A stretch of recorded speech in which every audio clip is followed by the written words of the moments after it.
اللهم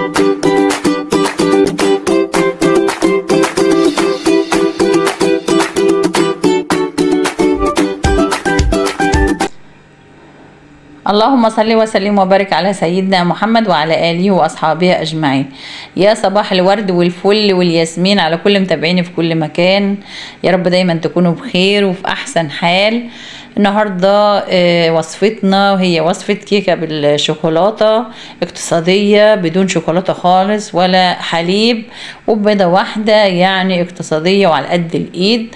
حاجة كده كانت موجودة عندك في البيت، يعني مش هتشتري حاجة من بره ولا مكلفة، وهتعمليها كده زي التورتاية. هنزينها كده ان شاء الله بتزيينه حلوه كده جميله وبسيطه، يعني لو انت عندك عيد ميلاد او عايزه تهديها لحد، وهتعجبه جدا لانها هتبقى جميله جدا وهتبقى بسيطه في كل حاجه لها. اول حاجه هنحط كوبايه، هنحط البيضه وعليها كوبايه السكر، وهننزل بورقه الفانيليا والبيضه، هندوبهم مع بعض كده. وبعد كده هننزل بكوبايه الميه، هنفضل بقى نقلب كده لحد ما السكر بتاعنا يدوب وما يكونش فيه اي حبيبات خالص. طبعا وصل بقى لحد كده، يا ريت ما يبخلش عليه باللايك، واللي بيشوفني لاول مره يا ريت يشترك في القناه وفعلوا جرس التنبيه علشان يوصلكوا كل وصفاتي، ويا ريت ما تبخلوش عليا بلايكاتكم ولا بكومنتاتكم، وشيروه بينكم وبين اصحابكم. وكمان عايزه اقول لكم تابعوني على الفيس، على صفحتي على الفيس باسم سماح سرحان، وعلى التيك توك باسم سماح سرحان. اتمنى انكم يعني تتابعوني على الفيس وعلى التيك توك. دلوقتي بقى حطيت زلت بنص كوبايه من الزيت، هقلب كله مع بعضه، البيض مع الميه مع البيضه مع الميه مع السكر مع الفانيليا، كله هضربه مع بعضه كده لحد ما السكر زي ما قلت لكم يدوب.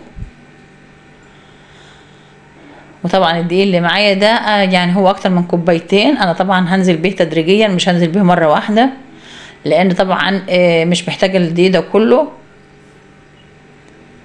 هو لو انت عايزه تمشي بالمقدار بالظبط او يعني تعملي كيكه مظبوطه وعايزاها بالجريمه، هما المقدار ده ياخد معاكي كوبايتين دقيق الا معلقتين دقيق. المعلقتين دي دول بنحط بدلهم معلقتين من الكاكاو اللي هو الخام، علشان يدينا الكيكه بالشوكولاته. طبعا انا عملت معاكم كيكه بالشوكولاته كتير، وعملت معاكم كمان كيكه بالفانيليا، فطبعا زي ما انا بعملها معاكم على طول. هنحط كوبايتين الا معلقتين اتنين، وهنحط بدل المعلقتين دول هنحط بدلهم كاكاو، وهننزل بالدقيق بتاعنا تدريجيا لحد ما يدينا القوام اللي هو احنا يعني عايزينه، اللي هو يكون قوام لا يكون تقيل ولا يكون خفيف. هننزل بقى بكيس البيكنج باودر، وطبعا هنقلب لحد ما ناخد القوام المطلوب اللي احنا عايزينه.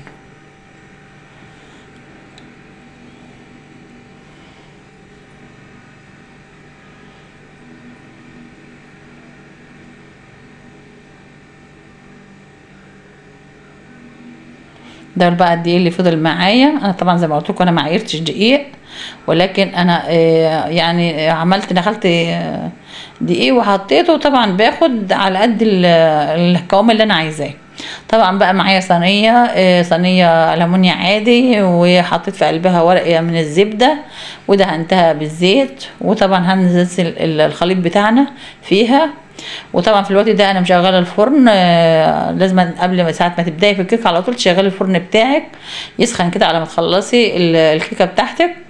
وبعد كده بتدخليها في الرف الوسطاني على درجه 170 180، وما بتشغليش الشوايه من فوق، يا دوبك بتشغلي بس من تحت، لان طبعا الكيكه دي ما بتحتاجش انها وشها يحمر. ولو حسيت ان هي انت محتاجه انك تحمرها شويه ولا لها الشوايه من 5 دقايق كده تطلع معاكي زي الفل.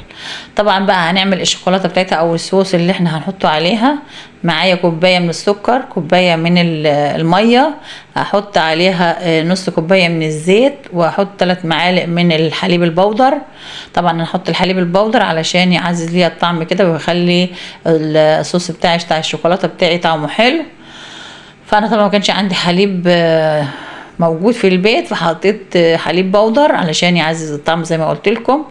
فهحط بقى 3 معالق او 4 معالق من الكاكاو، وهضرب بقى الخليط بتاعنا ده كله مع بعضه، وهيدينا احلى صوص شوكولاته جميل جدا وحلو جدا. زي ما قلت لكم ان احنا هنعمل الكيكه بتاعتنا كيكه اقتصاديه بدون حليب ولا شوكولاته خالص. طبعا انا ضربتهم بقى وكنت فضيتهم في الطبق ونسيت ان انا اصورهم معاكم، فرجعت تاني قلت ايه اكمل لكم بقيه وانا بنزله يعني من الشفشه. انا طبعا ضربته، تانيكي بقى تضربي، ولو لقيتي القوام بتاعك خفيف تزودي كاكاو، تزودي معلقه بمعلقه كده. لقيتي مثلا برضو محتاج يا تزودي زيت يا تزودي كاكاو. طبعا دخلتها زي ما انا قلت لكم بقى، ودلوقتي الفرن هي طلعت بقى من الفرن طبعا هشه وجميله وزي الفل، والقوام بتاعها جميل. طبعا هقلبها بقى في طبق التقديم وهوريكم بقى واحنا بنزينها بالتزيينه الجميله البسيطه.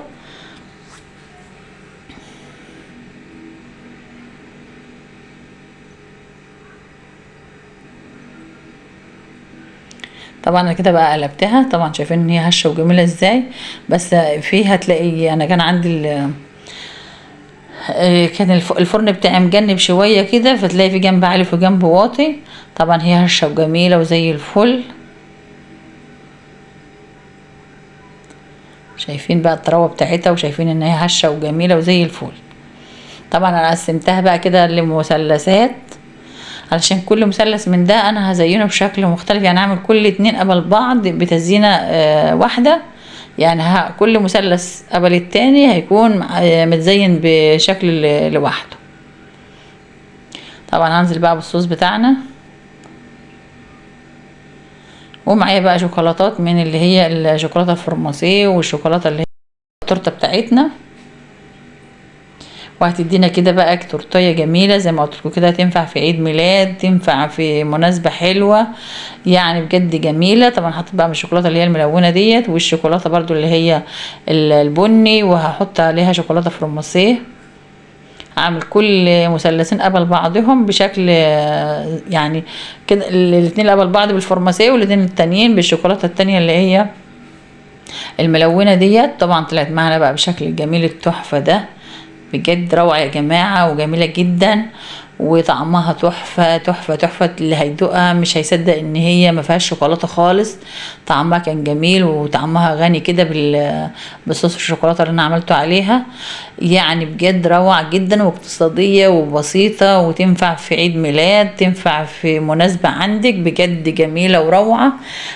لو عجبكم بقى الفيديو تبخلوش عليا بلايكاتكم ولا بكومنتاتكم، تشيروه بين اصحابكم وحبايبكم، وما تبخلوش عليا باللايكات ولا الكومنتات. اشوفكم بقى في فيديو جديد ووصفة جديدة، والسلام عليكم ورحمة الله وبركاته.